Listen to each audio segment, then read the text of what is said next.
Bonjour et bienvenue dans le balado Plurilinguisme en éducation. Je m'appelle Caroline Do et je suis professeure à la Faculté des sciences de l'éducation de l'Université de Moncton. Enseignante débutant et chevronnée, du préscolaire au milieu universitaire, enseignante de langue ou d'autres matières, en milieu pluriethnique ou non, c'est à vous que s'adresse ce balado. On souhaite vous inspirer, vous informer et vous équiper pour relever les défis de l'enseignement dans un monde où la diversité linguistique est désormais la norme. Plurilinguisme en éducation va vous offrir des perspectives inspirantes et des outils concrets pour enrichir votre pratique pédagogique. Vous trouverez d'ailleurs tous les outils dont nous parlerons dans cet épisode sur notre site web, dont l'adresse se trouve dans les notes de l'épisode. Bonjour, bienvenue dans ce nouvel épisode du plurilinguisme en éducation. Aujourd'hui, je suis en compagnie de Pascal Rousseau et d'Audrey Lambert. Je vais vous laisser vous présenter vous-même, mesdames, mais je veux juste tout de suite introduire le sujet de notre épisode. On va parler de la classe de sciences au secondaire, puis des stratégies plurilingues qu'on peut mettre en œuvre quand notre classe n'est pas homogène, ce qui est de plus en plus le cas.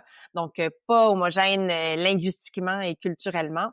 Pascal et Audrey vont nous donner plein de stratégies pour cette situation-là. Mais pour commencer, j'aimerais que vous vous présentiez. Donc, Audrey, est-ce que tu peux me dire qui tu es, qu'est-ce que tu fais comme travail?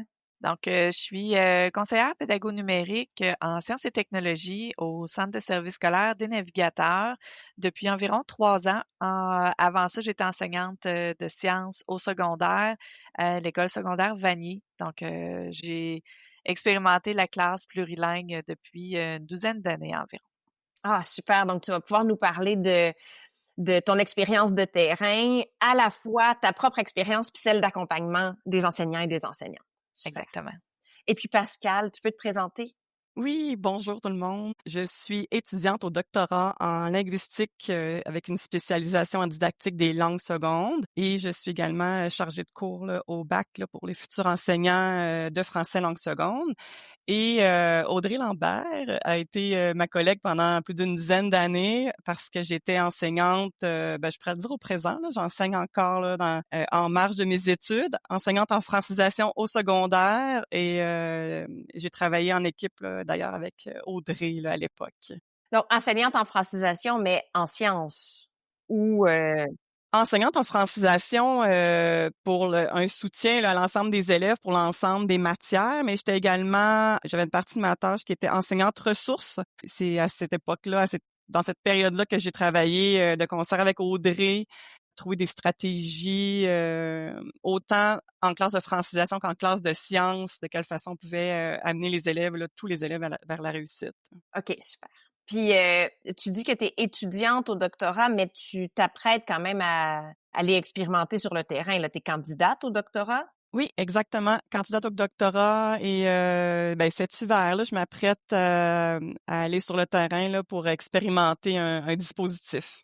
OK, super. Donc, dans le dernier bloc du doc. Ma première question pour vous, c'est celle que je pose à tous mes invités. C'est qu'est-ce qui vous a amené à vous intéresser au plurilinguisme? Comment est-ce que le plurilinguisme est apparu dans votre vie comme concept?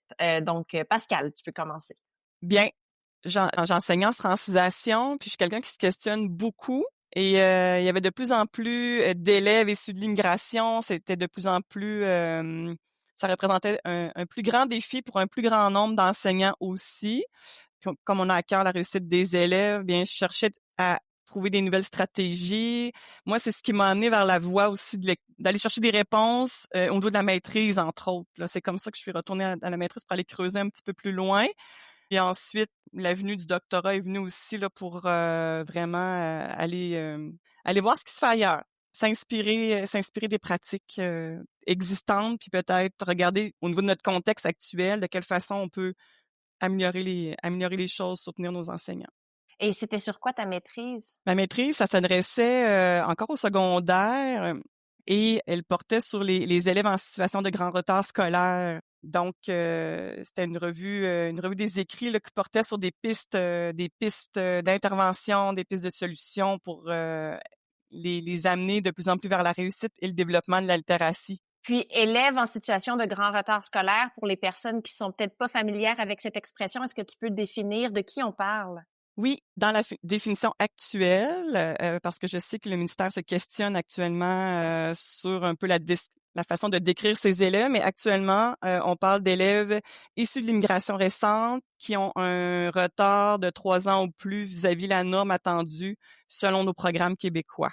Puis, ben, les services de francisation en région, là, hors Montréal, ben, comme nous, dans la région de Québec, c'est beaucoup de l'intégration partielle en classe ordinaire, là. Ou en classe d'accueil, donc ça pose certains enjeux, là. Ouais. Puis, donc, dans ta recension des écrits, les approches plurilingues sont apparues, j'imagine, comme étant une ressource potentielle, une stratégie potentielle avec Oui, ces ouais, c'est élèves-là. certain que je crois que c'est Cummins, hein, qui dit que le laisser la porte à la porte, la culture, les langues, comment qu'on peut engager l'élève par la suite, là. Oui, les approches plurilingues, ça faisait partie des leviers très importants à utiliser pour ces élèves-là. Merci. Puis, Audrey, c'est arrivé comment dans ta vie, le plurilinguisme? Ben, un peu par la force des choses, parce que quand j'ai commencé à enseigner, on recevait pas d'élèves issus de l'immigration encore. Et au fil du temps, ben, ma classe s'est remplie jusqu'à atteindre pratiquement la moitié de ma classe. Donc, j'ai pas eu le choix de m'adapter, j'ai pas eu le choix de modifier certaines pratiques pour être capable d'accueillir ces élèves-là, puis de favoriser leur réussite aussi. Donc, il fallait que je change quelque chose. Puis c'est là que j'ai collaboré beaucoup avec Pascal pour m'améliorer, pour essayer de voir qu'est-ce que je pouvais modifier pour faciliter leur intégration dans ma classe. Je trouvais ça super important. Donc, je l'ai fait comme enseignante, mais aujourd'hui, comme conseillère pédagogique, j'accompagne les enseignants qui vivent la même réalité que par laquelle je suis passée aussi. Donc, je trouve ça super important. Oui. Est-ce que vous êtes passé par un moment ils sont ici pour s'intégrer à la société québécoise, donc ils ne devraient parler que français dans la classe et pas avoir recours à leurs autres ressources, ou pour vous, ça a été d'une évidence très, très rapidement que ces élèves-là devraient avoir la possibilité d'avoir recours à toutes leurs ressources linguistiques et culturelles? Mais, premièrement, je me suis mis à leur place. Donc, Mhm. si moi j'allais dans leur pays, qu'est-ce que j'aimerais? Parler le mandarin, pour moi, ça serait très difficile. Même chose pour eux, parler le français quand on est une élève bulgare, par exemple, c'est pas évident. Je me suis mis à leur place, puis je les ai laissés utiliser les outils nécessaires avec une certaine gradation durant l'année. Donc, toujours moi, comme enseignante, je parlais en français, mais j'allais les aider en parlant en anglais, s'ils parlaient en anglais. Question d'avoir un peu un minimum de communication pour qu'ils se sentent intégrés dans ma classe. Puis pour toi, Pascal, est-ce qu'il y a eu un moment où est-ce que tu te demandais si tu pouvais réellement intégrer les ressources linguistiques et culturelles de tes élèves issus de l'immigration dans ta classe? Est-ce qu'il y a eu un moment où est-ce que tu te disais, ben ça devrait se passer en français seulement, ou ça s'est fait naturellement, comme Audrey qui dit, je me suis tout de suite mise à leur place? Je me suis tout de suite mis à leur place, mais je dois avouer qu'il y a eu une gradation dans mes pratiques. En début de carrière, ben, les approches plurilingues pour les enseignants déjà en service, c'était moins, on en parlait moins là, il y a 15-20 ans. Là. Donc oui, c'était en français. J'ai commencé ma carrière avec en français seulement. Je me souviens là, puis c'était très balisé là, l'usage des langues maternelles dans ma classe. Donc j'ai évolué là-dedans moi aussi là, avec mes formations continues dans les congrès, mes lectures. Et là, je suis vraiment pro approche plurilingue là. Mais oui, il y a eu je me suis améliorée là-dedans aussi. Puis quand tu te mets à y réfléchir, ça a tout son sens de permettre. Puis on vient pas retarder l'apprentissage du français pour autant, au contraire. Non, c'est ça, ouais. J'adore cette question-là parce que je trouve ça toujours tellement intéressant de voir comment on entre dans le plurilinguisme. Tu sais, est-ce que ça vient en clash avec nos croyances puis nos pratiques antérieures, ou est-ce que ça se fait de manière spontanée? Parce que je pense que à peu près tous les enseignants vont avoir à faire ce passage-là, que ce soit au tout début de leur formation initiale à l'université ou après 40 ans de carrière. Donc, c'est pour ça que j'aime poser cette question-là. Donc, abordons un petit peu plus notre sujet d'aujourd'hui, parce que vous êtes venu nous parler donc de la classe de sciences au secondaire, dans les milieux pluriethniques et plurilingues. Quels enjeux vivent les enseignants et les élèves dans ce contexte-là? Audrey, tu peux peut-être commencer. On a, chez les enseignants, entre autres, là, on a les enseignants se sentent déstabilisés, se sentent incompétents face à l'arrivée d'élèves qui ne parlent pas français. C'est suite à une conférence qu'on a donnée, Pascal et moi, dans une école, où on a demandé aux enseignants justement comment ils s'en sentaient, et le plus gros mot dans le nuage de mots était: «Je me sens incompétent». Donc, parce qu'il manque d'outils. Il manque beaucoup d'outils, puis, dans la charge enseignante est tellement grande que je sens que les enseignants priorisent un petit peu qu'est-ce que dans leur journée, qu'est-ce qu'ils ont à faire. Puis quand on n'a pas encore d'élèves issus de l'immigration dans notre classe, on sent pas l'urgence d'aller se former, d'aller se renseigner là-dessus. Donc souvent, on le fait quand on a l'élève qui arrive, dans notre classe. Donc là, on a le sentiment d'urgence, on a le sentiment de: «OK, là, je suis là, puis je sais pas quoi faire». Ce qu'on essaie de c'est un peu le sentiment qu'ils ont. Donc, qu'est-ce que je fais avec cet élève-là? Parce que comme enseignant, on vise la réussite, sauf que pour l'élève, probablement qu'il est pas, c'est pas son objectif dès le départ. Donc, il est en objectif d'intégration, donc à prime abord. Donc c'est cette distinction-là pour les enseignants qui est un petit peu, un peu difficile à faire parce que justement, on n'est pas dans ce mode-là d'emblée. Donc pour les enseignants, ce serait ça, là. C'est un peu ce que je ressens quand je me promène Mm. dans les écoles puis que je les côtoie. Pascal, est-ce que tu aimerais ajouter quelque chose là-dessus sur les enjeux vécus par les enseignants?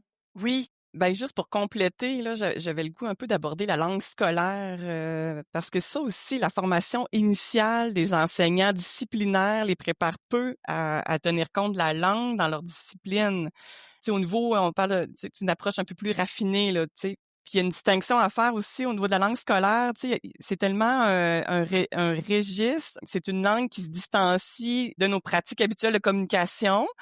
Puis pour qui, ben, plusieurs élèves peuvent ne pas avoir été en contact, soit parce que ce sont des apprenants de langue additionnelle, issus de l'immigration, ou qui ont baigné dans un environnement qui avait moins de littératie. Donc, la langue de nos manuels, avec la langue aussi que l'enseignant utilise au quotidien pour s'adresser à ses élèves, ben, il peut avoir une distance avec les pratiques habituelles de nos élèves pour qui, c'est ça, la formation initiale ne les a pas préparés à intervenir, puis à être super conscients que ça peut jouer vraiment un rôle dans la réussite, particulièrement là, au niveau du vocabulaire, qui disent que c'est une composante cruciale. Puis sachant que l'apprentissage repose beaucoup sur l'écrit, il y a beaucoup de lectures à faire, peu importe la matière, bien, ça devient un enjeu, là, un enjeu de réussite. Puis l'ADN de l'enseignant, ben, c'est de faire réussir l'ensemble de ses élèves, là. Fait qu'il y a là un défi qui se pose. Donc ici, le défi est à la fois pour les enseignants et pour les élèves. L'enseignant doit prendre conscience de la langue qu'il utilise puis de la langue à laquelle est exposé l'élève dans les manuels scolaires. Puis ben l'enjeu évidemment là pour l'élève, c'est un enjeu de compréhension. Est-ce que ça résume bien ce que tu dis? Oui, OK. Donc quand on parle de langue scolaire, c'est à la fois, si je comprends, c'est les verbes, la structure de phrase qui est utilisée pour poser des questions, le vocabulaire de la classe de sciences ou même le vocabulaire scolaire du type classé, je sais pas, tu sais, je suis pas en classe de sciences, là, j'essaye de réfléchir au c'est juste, on pourrait, dans le fond, il y a des auteurs, je pense à Beck, entre autres, là, qui vont diviser le vocabulaire en 3 catégories. La première catégorie, c'est le langage, le vocabulaire qu'on utilise davantage au quotidien, autant à l'écrit qu'à l'oral. Mais la langue scolaire, c'est des mots moins fréquents habituellement. Puis on les subdivise en 2 catégories, là, les transdisciplinaires, donc les mots de consigne, classer, classifier, justifier. Donc, il y a aussi un aspect conceptuel aussi, comment on justifie sa réponse. Et le vocabulaire disciplinaire, donc propre à une matière, le vocabulaire technique. Et il y a des auteurs qui vont vraiment souligner que il y a un style propre, un registre propre à chaque matière d'ailleurs. Sachant que la langue scolaire, ben, ça prend 5 à 7 ans. Il y a des auteurs qui vont dire 5 à 7 ans pour la maîtriser là, à la même hauteur qu'un locuteur natif. Donc, c'est beaucoup plus long que la langue de conversation qui peut prendre 1 an, 2 ans en général. Bien, c'est que ça peut pas juste reposer sur les épaules d'enseignants de francisation puis d'attendre dans 5 ans. Alors, il y a comme une responsabilité partagée jusqu'à un certain point du développement de la langue, là. OK. C'est vraiment intéressant la référence que tu cites. Je vais essayer de si tu es capable de la trouver puis de me l'envoyer là, je vais essayer de la mettre dans les notes de l'épisode sur notre site web si ça intéresse certains de nos auditeurs et auditrices. Donc, je comprends mieux là, cet enjeu-là pour les élèves. Est-ce qu'on en aurait d'autres, au-delà de la compréhension, donc de la langue scolaire, quels autres enjeux peuvent vivre les élèves dans la classe de sciences au secondaire? Audrey, est-ce que tu veux y aller? Dans les élèves que je recevais, certains avaient jamais manipulé de matériel de laboratoire. Donc ça, c'était un premier enjeu, qu'ils étaient nerveux à l'utiliser, avaient peur de faire des bris, de briser quoi que ce soit. Ça a été une des remarques là, que j'ai eues. Pour pallier à ça, ben, on on prenait du matériel, par exemple, en plastique similaire. Donc, l'élève pouvait s'acclimater avec ce matériel-là, là, puis pas avoir peur de le briser. Puis, est-ce qu'il y a des enjeux culturels aussi dans le type de travail qui est fait en sciences, la manière dont on aborde les concepts? Est-ce qu'il y a quelque chose, ou peut-être que vous n'avez pas touché à ça dans vos expériences? Quand on parle de certains sujets, par exemple, l'évolution, la sexualité, donc des sujets qui peuvent, être touchés aussi, sur le plan des différentes, cultures, des fois ça vient, en contradiction. Donc il faut avoir cette sensibilité-là quand on enseigne ces contenus-là pour, justement avoir en tête qu'eux ont un apprentissage, ont des valeurs qui sont peut-être différentes des nôtres, puis des apprentissages qu'ils ont faits aussi qui sont différents des nôtres. Donc, c'est d'être capable de se retrouver là-dedans, puis d'y aller en douceur en tenant compte de leur vécu. Des croyances, du vécu, oui, absolument. Oui. Pascal, est-ce que tu as observé autre chose dans les défis pour que vivent les élèves? Juste au niveau de l'engagement, tu sais, comment les engager au même titre que les autres, qui se sentent intégrés dans la classe, qu'ils aient le goût de participer. Ça reste un bon défi. C'est là que plus tard, ben, je sais qu'on va l'aborder là, avec les stratégies d'Audrey, mais trouver des stratégies, des moyens, parfois même technologiques, là, pour nous permettre d'avoir des certaines mesures d'étayage, qu'on pourrait dire, là. Est-ce que tu veux définir étayage? Je ne sais pas si tout le monde qui nous écoute connaît ce mot-là. Oui, bien, il s'agit dans une vision là qu'on veut s'adresser à l'ensemble de notre groupe, ben c'est d'ajouter des petites mesures temporaires pour s'assurer que notre élève est dans sa zone proximale de développement. Et comme c'est propre à chacun, c'est des petites mesures des fois qui dérangeront pas le cours de la classe, mais qui vont permettre à notre élève de suivre encore, puis de s'accrocher à du contenu. Ça peut être, par exemple, d'écrire nos titres de section au tableau, écrire la page, de permettre le cellulaire en classe, entre autres, là, pour de la traduction. Là, je pense à nos élèves issus de l'immigration là, de niveau plus débutant peut-être, mais je voudrais pas trop voler de punch pour plus tard. Mais on pense à quelque chose de temporaire qu'on peut retirer graduellement, puis qu'on ajuste selon les besoins de chacun. Merci.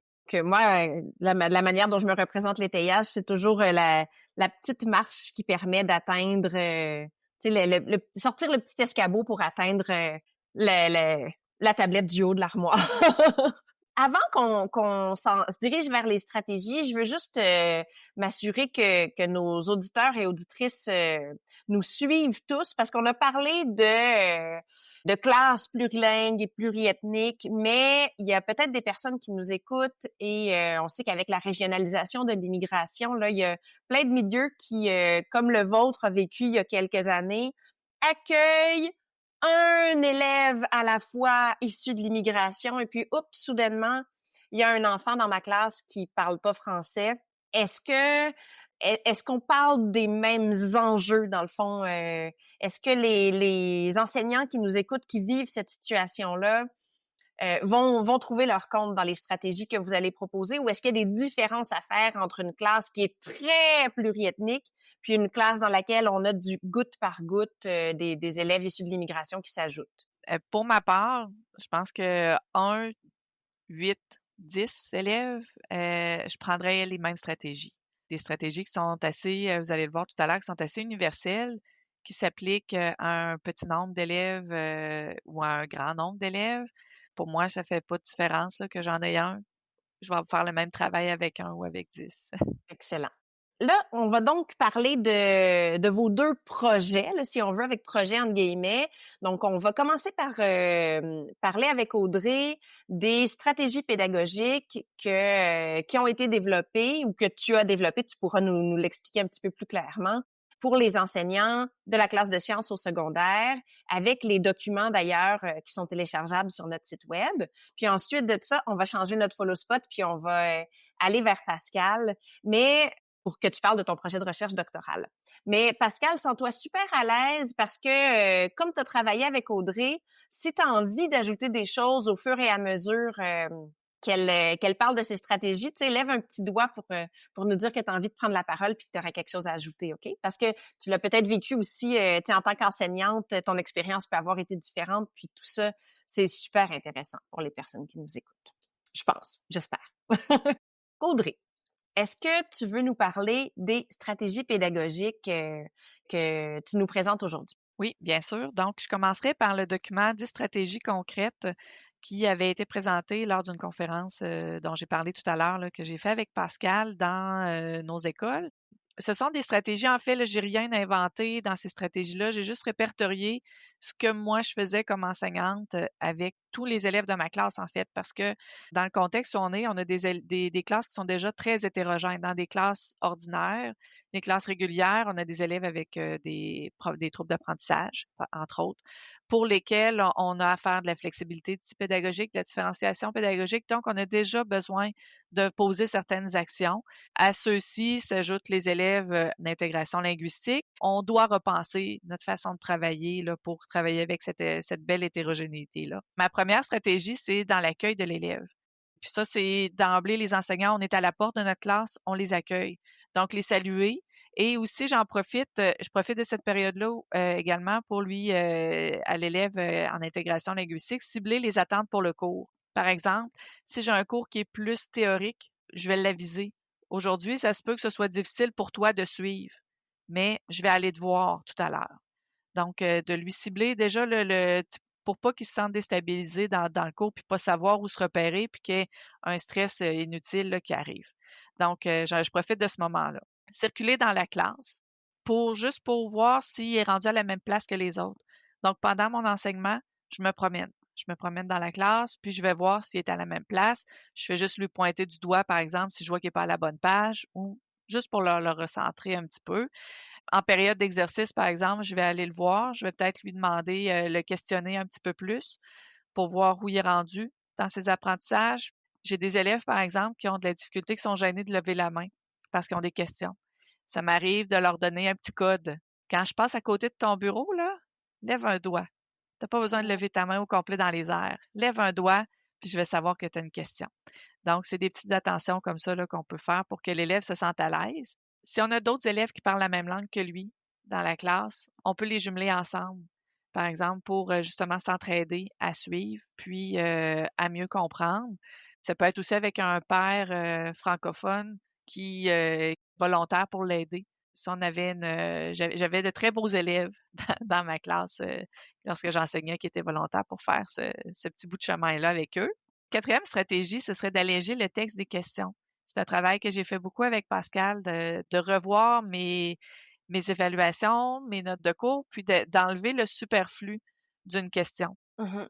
Est-ce que tu distribues un matériel qui est différent aux élèves qui ont besoin de mesures de soutien ou bien tu l'allèges pour tout le monde? Je l'allège pour tout le monde parce que de fournir un matériel différencié, quand on est rendu avec 2 élèves dans une classe, c'est quand même simple de le faire. Mais faut se dire que c'est éphémère d'en avoir seulement que quelques-uns dans nos classes ces temps-ci. Donc, aussi bien s'habituer et dans le fond, commencer déjà à modifier notre matériel un peu, puis à l'alléger. Et il faut garder en tête qu'on ne nivelle pas par le bas. Et ça, c'est très important comme message, là. On ne nivelle pas par le bas. On connaît, dans le fond, là, comme enseignant, on se prépare, on connaît nos intentions pédagogiques, on connaît nos cibles d'apprentissage, on connaît nos critères d'évaluation. À partir de ce moment-là, si on se base là-dessus, on ne nivelle pas par le bas. On fait juste alléger, par exemple, nos questions. On enlève le superflu. Qu'est-ce qui est pas nécessaire à ma cible d'apprentissage ou à mes critères d'évaluation? qu'est-ce que je peux enlever? Qu'est-ce que je peux élaguer? Les temps de verbe qu'on utilise aussi, autant dans le langage oral que dans le langage écrit. Par exemple, vous allez faire ou vous ferez. On peut s'ajuster à ce niveau-là. Lequel des deux est le plus simple à comprendre? Si je me trompe pas, Pascal, tu pourras me corriger, mais c'était vous allez faire. OK, parfait. Donc, C'est ce que j'avais en tête aussi en tant que prof de langue, mais je voulais valider. Excellent. Je veux juste passer encore un petit moment sur la langue parce que je trouve ça super. Ben là, tu sais, c'est sûr, c'est mon dada en plus la langue, mais je trouve ça super intéressant parce qu'on est dans des principes de pédagogie universelle ici, en allégeant la langue des consignes. Je sais que c'est pas quelque chose qui est forcément facile à faire. Est-ce que tu connais une ressource ou une stratégie pour s'acclimater, dans le fond, pour être capable d'alléger nos consignes? Moi, je sais que c'est un travail que j'ai dû apprendre à faire puis que je dois refaire à chaque fois que je relis mes documents, même si je suis prof de langue. C'est pas facile. J'avais pas de stratégie particulière, là. C'est beaucoup Pascal qui m'aidait. Donc, Pascal, peut-être qu'elle aurait des stratégies comme telles. Des exemples concrets là, qui me viennent en tête, c'est de rendre plus transparent un peu notre consigne. Donc, les temps de verbe, je pense au futur simple, là, le vous ferez, ben le changer avec un futur proche. Le futur proche est beaucoup plus transparent parce qu'on a le verbe aller plus le verbe à l'infinitif qui suit. Donner aussi des raccourcir la consigne, mais revenir à l'intention de départ, là, comme le disait Audrey, là, c'est quoi l'intention pédagogique? Qu'est-ce que je cherche comme production là, auprès de mes élèves? Donc, il y a parfois, c'est pas la compréhension en lecture qu'on cherche, on cherche à ce qu'il associe. Donc, ouais, les temps de verbe, beaucoup, des phrases directes. Mettre en gras certains mots-clés dans la consigne, ça aide aussi. Excellent. Et des fois, la couper. Première question qui peut être une question fermée, oui, non, c'est ça à quoi on s'attend. Puis une deuxième sous-question, donc la découper lorsque c'est une question complexe là, avec des Ouais. 2, 3 sous-questions, mais la séparer en A, B, C très clairement, par exemple. Ah, j'adore. C'est tellement, tellement concret comme truc. Merci. Audrey, tu continues avec les stratégies? Oui, j'utilisais aussi des synonymes pour justement alléger certains mots. Donc, on pouvait utiliser certains synonymes. Puis, par exemple, j'avais une question, c'était dans un examen fourni par une maison d'édition dans laquelle on parlait de balustrade. Donc, le terme balustrade était un peu plus complexe. Donc, on change le mot pour un synonyme balcon ou rampe ou Ouais. on va mettre une image à Oui. côté pour que l'élève voit là, si on peut vraiment pas changer le mot. C'était quelque chose qu'on faisait aussi là, dans nos évaluations. Puis, pour l'élève de francophone, d'avoir une image associée au mot, ça change en rien mon intention pédagogique, ma cible d'apprentissage, ni mes critères. Donc, ça vient pas, encore une fois, là, niveler par le bas. Même chose sur la précision de la réponse. Je demande 3 choses, je peux mettre déjà 3 espaces de réponse. Donc, pour l'élève, ça facilite aussi à savoir à quoi je m'attends comme réponse. Utiliser le questionnement beaucoup avant de juger l'élève. J'ai un élève, par exemple, qui arrive toujours en retard. Je vais aller le questionner au lieu de me dire qu'il est lâche, qu'il veut pas venir à l'école, et ainsi de suite. Donc, je vais aller le questionner parce qu'en arrière, il y a fort probablement une très bonne raison pour laquelle il arrive en retard. Donc, utiliser le questionnement avant de juger. Pour l'élève aussi, il se sent concerné il sent que je suis attentive à ses besoins. On utilise beaucoup le visuel aussi, donc écrire le numéro de la page au tableau, le plan de la journée. Ça, c'est à la base, on le fait. Projeter les documents sur le TNI. Puis sur le TNI aussi, on peut, si on a un texte qu'on est en train de présenter à l'avant, on peut écrire des mots-clés à côté de certains mots qui sont plus compliqués, des synonymes, pour que l'élève puisse se repérer. Aussi pour l'écriture, écrire en script au lieu d'écrire en lettres attachées. Des fois, ça peut faire une différence pour l'élève, donc Mhm. pour aider à Ah la oui, parce compréhension. qu'un élève qui doit s'approprier un nouvel alphabet en plus d'une nouvelle langue, ouais. Tout à l'heure, Pascal a mentionné, utiliser les outils numériques, utiliser le Google Traduction, Word Reference, entre autres, pour dictionnaire anglais-français, Google Lens aussi. Puis développer un peu l'autonomie de l'élève à utiliser ces outils-là pour qu'on puisse décharger un peu l'enseignant d'avoir besoin de traduire tout par lui-même, donc de l'aider, de l'accompagner dans l'utilisation de ces outils-là. Puis là, dans les écoles qui de plus en plus ont des systèmes pour que les téléphones n'entrent pas dans les classes, comment est-ce qu'un enseignant peut se débrouiller pour que ses élèves puissent les avoir pour des raisons scolaires?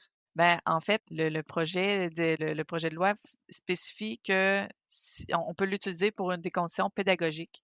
Donc, à ce moment-là, pour ma part, donc on est dans de la pédagogie lorsqu'on l'utilise pour traduire certains documents reliés à son éducation. Dans le contexte chez nous, il faut préciser qu'au Centre de services scolaires des navigateurs, tous les élèves ont un Chromebook également. Donc, ça vient faciliter aussi là, l'usage du numérique avec ces élèves-là. Donc, autant pour traduire par exemple, un enseignant qui a une présentation PowerPoint peut la laisser à l'élève, il la traduit dans sa langue pour être en mesure de bien suivre. Puis ça, je vais en reparler aussi dans mon deuxième document qui va suivre de quelle façon on s'en sert. Ensuite, utiliser notre jugement professionnel aussi. Là, on fixe des objectifs aux élèves. Puis mon deuxième document parle surtout de types d'objectifs que l'on peut fixer aux élèves. Et toujours avec notre œil, là, c'est pour ça tout à l'heure que je disais, j'utilise exactement le même matériel pour mes élèves francophones que mes élèves en intégration linguistique parce que c'est mon œil d'évaluateur à ce moment-là qui vient voir le travail de l'élève de façon différente. Donc, si je lui donne le même exercice à faire, mais probablement que je vais sélectionner des numéros que lui va avoir, que cet élève-là va avoir à faire, que je trouve prioritaires. Donc, ça vient dans mon jugement professionnel. Je vais juger qu'est-ce qu'il est en mesure de faire en fonction des objectifs que je vais lui avoir fixés pour être capable de mesurer l'atteinte de ces objectifs-là et lui en donner de nouveau par la suite lorsqu'il les a atteints. Puis, la dernière stratégie, qui est une des plus importantes, là, c'est la collaboration entre les enseignants. La collaboration entre les enseignants de ces élèves-là, les enseignants aussi de francisation, parce qu'on peut apprendre énormément un de l'autre dans les deux sens, parce que on côtoie le même élève, on a des stratégies qui fonctionnent. Par exemple, mon collègue peut avoir une stratégie qui a bien fonctionné, je n'y avais pas pensé, je vais m'en servir à la prochaine période. Même chose pour à l'école où j'enseignais. J'avais, par exemple, en secondaire 1, des élèves qui devaient lire en classe de francisation déjà un texte. Ben, à ce moment-là, je lui ai proposé, on propose d'utiliser, par exemple, pourrais-tu te servir du prochain texte que l'on va voir en sciences? Comme ça, ben, l'élève va avoir déjà décortiqué certains mots sur les volcans pour bien comprendre la matière. Donc, à ce moment-là, c'est pour l'enseignante de francisation, elle avait déjà un texte pour lequel elle pouvait faire le même travail à ce moment-là. Puis moi, c'était une double utilité parce que moi, ça m'a aidé par la suite là, pour l'élève qui puisse comprendre les sujets. Oui, puis est-ce que les enseignants avec qui tu travailles sont ouverts à cette collaboration-là? Parce qu'il y a tellement d'études là, dans notre domaine qui parlent des bénéfices de la collaboration entre enseignants. Au navigateur, on met beaucoup, beaucoup d'avant la collaboration. Les équipes collaboratives dans les écoles, là, c'est une de nos priorités. Chez nous, on mise beaucoup, beaucoup là-dessus pour favoriser l'entraide puis le partage de stratégies probantes. Puis là, j'écoutais les stratégies que tu donnais, sont globalement universelles, là. C'est des stratégies pédagogiques que je peux imaginer à tous les niveaux et dans toutes les matières. Oui, J'adore. c'est ça. C'était l'objectif là, lorsqu'on avait travaillé sur ce document-là, que ce soit des stratégies qui puissent s'appliquer partout. Parce qu'on donnait la conférence à l'ensemble de l'école. Assez simple aussi, parce que ça peut aider autant notre élève en intégration linguistique que notre élève en difficulté d'apprentissage. Absolument, oui, oui. Puis là, tu dis que tu as un autre document. D'ailleurs, là, je rappelle encore une fois, tous les documents dont on parle sont disponibles sur le site web du Balado Plurilinguisme en éducation, dont l'adresse se trouve dans notre message d'intro et notre message de conclusion et dans les notes de l'épisode, peu importe la plateforme sur laquelle vous nous écoutez. Donc, Audrey, tu as un deuxième document que tu nous présentes. Oui, ce document-là, je l'ai travaillé en parlant de collaboration, entre autres, là, je l'ai travaillé avec 4 enseignants du secondaire en sciences de mon centre de service. Nos enseignants avaient besoin d'exemples d'objectifs à donner à leurs élèves en fonction de leur palier d'apprentissage de la langue française. Ah, c'est ça, parce que tu disais tantôt, l'objectif pour ces élèves-là ne va pas être tout de suite la réussite, mais c'est l'intégration. Donc, ces objectifs-là, ils existent déjà, si je comprends bien. Ben, nous, on a créé spécifiquement pour les sciences les objectifs qu'on pouvait fixer à nos élèves, par exemple, qui sont au premier palier d'apprentissage de la langue. Donc, ces élèves-là sont d'emblée en modification de toute façon. Donc, c'est pour ça qu'on a sur nos bulletins une cote d'évaluation en lien avec l'objectif qui leur est donné parce qu'ils sont en modification, donc ils n'ont pas une note en pourcentage sur leur bulletin à prime abord. Puis là, je veux juste m'assurer de comprendre, quand tu parles des paliers, c'est bien les paliers d'ILSS, intégration linguistique, scolaire et sociale? Oui, c'est bien ces paliers-là. Oui. Parfait. OK. Rapidement, là, on va pas décortiquer le document ensemble. Les enseignants de sciences pourront aller le voir, mais globalement, ça ressemble à quoi, ces objectifs-là? On commence avec des objectifs qui sont très, très simples. Je vous donne un exemple, là, interagir avec, son enseignant et ses pairs, peu importe la langue utilisée. C'est un premier objectif. Donc, d'être en mesure d'interagir, de se familiariser avec le matériel. Puis, on a préparé aussi une petite banque, une petite boîte à outils de départ pour les enseignants, par exemple, pour permettre aux élèves de connaître le matériel. Tout à l'heure, je mentionnais ça, là, c'est un enjeu dans le sens où ils connaissent pas nécessairement le matériel de laboratoire. Donc, une petite banque d'outils de départ pour les enseignants, pour des élèves qui arrivent à ce niveau-là. Et on a aussi, dans une deuxième colonne, là, des exemples de moyens que les élèves peuvent utiliser pour atteindre leurs objectifs. Et au fur et à mesure que les paliers, parce que lorsqu'on arrive au palier 4, bien là, on est en voie d'intégration complète. Donc, vous allez remarquer dans le document que les moyens s'estompent au fil du document, au fil du temps. Les objectifs se précisent, commencent à ressembler de plus en plus à de l'intégration là, à 100% pour s'en aller vers un objectif de réussite. Même chose pour les outils de numérique dont je parlais tout à l'heure. On les estompe au fur et à mesure que l'élève avance dans ses objectifs. Mais quelle belle ressource! Je suis certaine que les enseignants avec qui tu travailles, doivent être vraiment heureux d'avoir, un outil comme ça à leur disposition. Oui, les 4 enseignants, en fait, avec qui on l'a Mmh. construit, avaient fait un premier partage avec, les enseignants de leurs écoles. Ils provenaient de 2 écoles différentes et puis, ça répondait vraiment aux besoins de ces Ben enseignants-là, de oui. savoir, bon, ben, l'élève que je reçois est en palier 2. Qu'est-ce que je peux lui faire faire? Qu'est-ce que je peux lui, modifier dans mes apprentissages pour qu'il puisse avancer puis atteindre ses objectifs? Avant qu'on passe, à Pascal, j'aurais une dernière question pour toi, Audrey. Est-ce que toi-même ou les enseignants avec qui tu travailles ont déjà observé, l'impact de ces stratégies-là sur les élèves? On vient tout juste de le déployer cet automne, au mois de Mmh. septembre, ce document-là. Donc, j'ai pas OK. de suivi encore là, de l'impact de ces stratégies-là. J'ai pas non plus d'enseignants qui me disent que ça les aide pas. Donc, OK. pas de nouvelles, bonne nouvelle. C'est un peu le principe que j'ai, mais définitivement, là, lorsque je vais commencer mes rencontres dans les écoles sous peu, là, on va avoir plus d'informations. Oui. Puis dans les premières stratégies plus universelles que tu nous as, présentées, est-ce que tu as un petit peu de retour? En fait, ben, c'est sûr que c'est des choses pour lesquelles les enseignants me disaient: «Ah, OK, ouais, j'avais pas pensé que ça pouvait être si simple que ça». Oui. Donc souvent, ils pensaient avoir besoin de refaire du matériel et tout ça, mais juste de reproduire certaines manipulations en laboratoire, par exemple, en observant son coéquipier.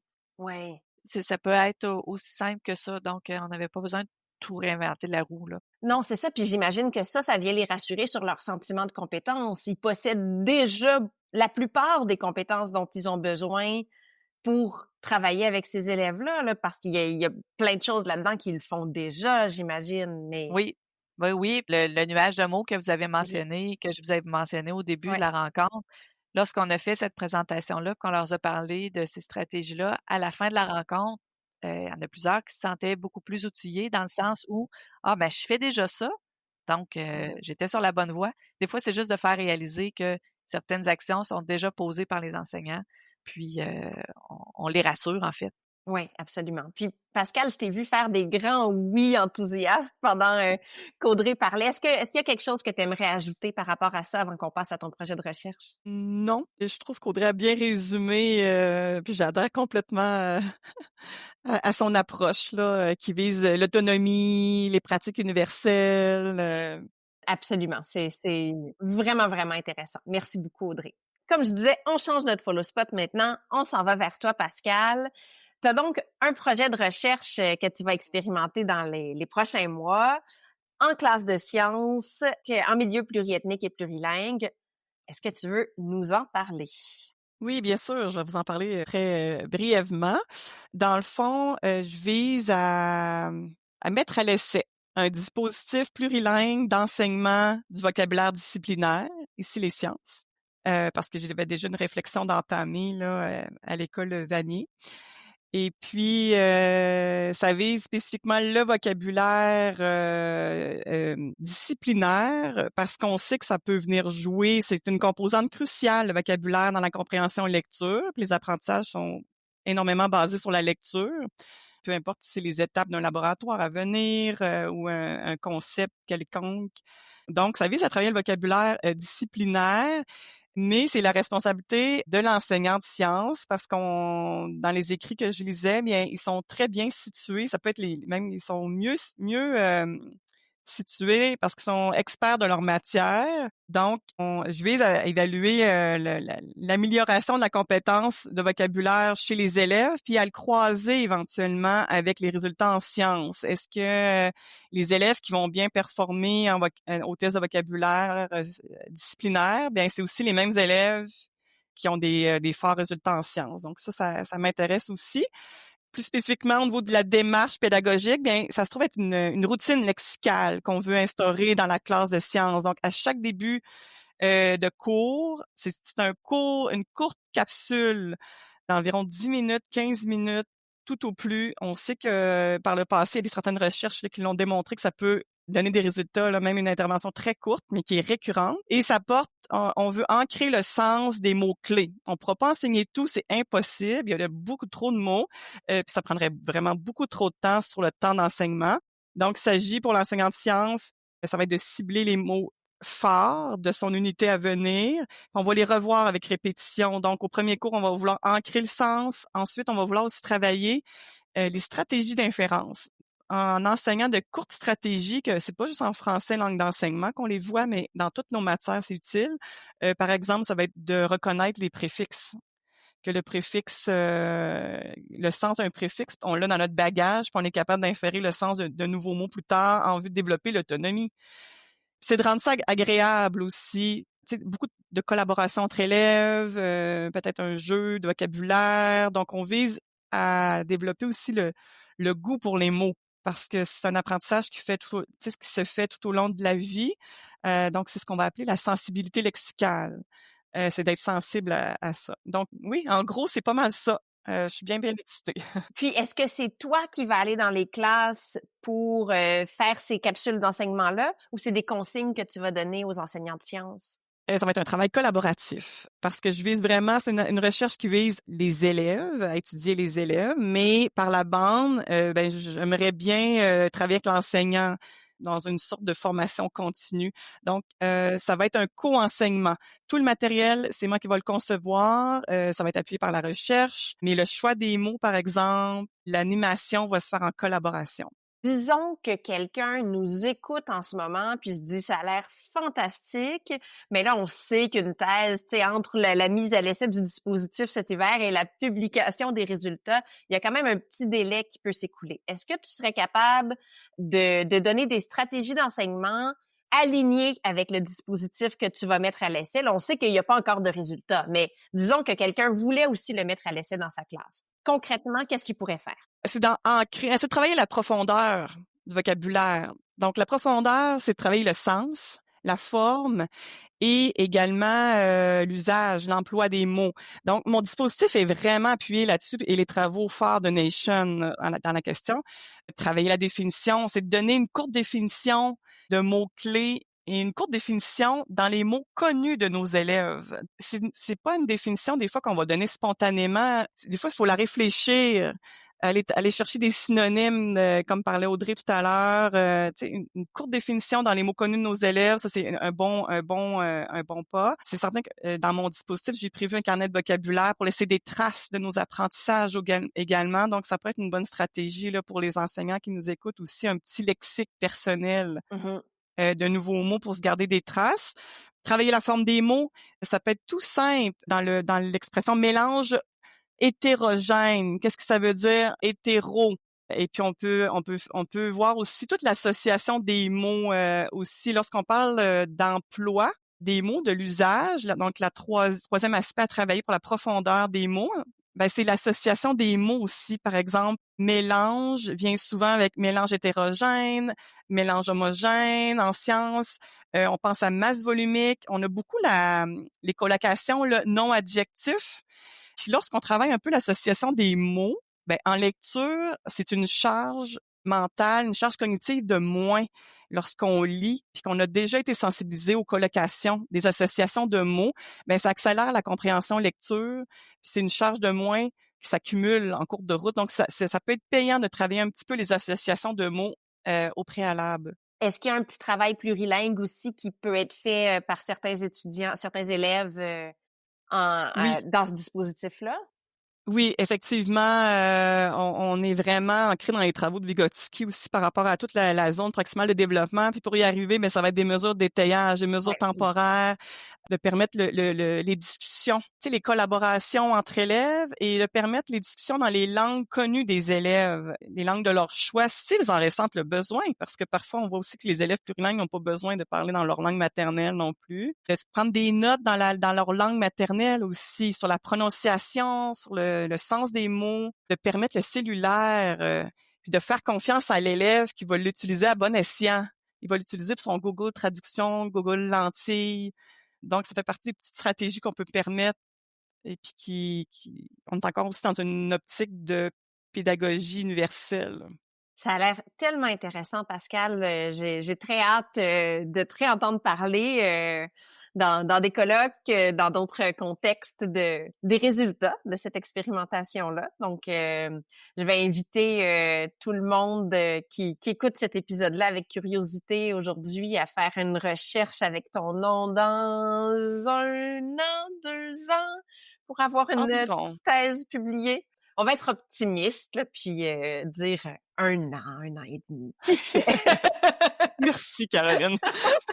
Audrey, Pascal, c'était un épisode tellement intéressant. Vous voyez, on s'est rendu à 50 minutes parce que c'était impossible de s'arrêter avant. Vous avez donné tellement de stratégies concrètes, puis que, tu sais, comme on l'a répété à plusieurs reprises, que n'importe qui peut utiliser dans sa classe de sciences ou non. Puis en plus de ça, avec les objectifs adaptés au palier de l'ILSS qu'Audrey nous fournit, je pense que nos auditeurs et auditrices sont vraiment, vraiment gâtés dans cet épisode. Je vous remercie donc du fond du cœur d'avoir accepté de participer au balado. Je vous souhaite bonne chance dans la suite de tes recherches, Pascal, puis de ton accompagnement d'enseignant, Audrey. Puis au plaisir de vous croiser quelque part. Merci. Plurilinguisme en éducation est un balado réalisé sous la direction de Diane Quérien, professeure en didactique du français langue seconde à Concordia, avec le soutien du CRSH et du Centre d'études sur l'apprentissage et la performance.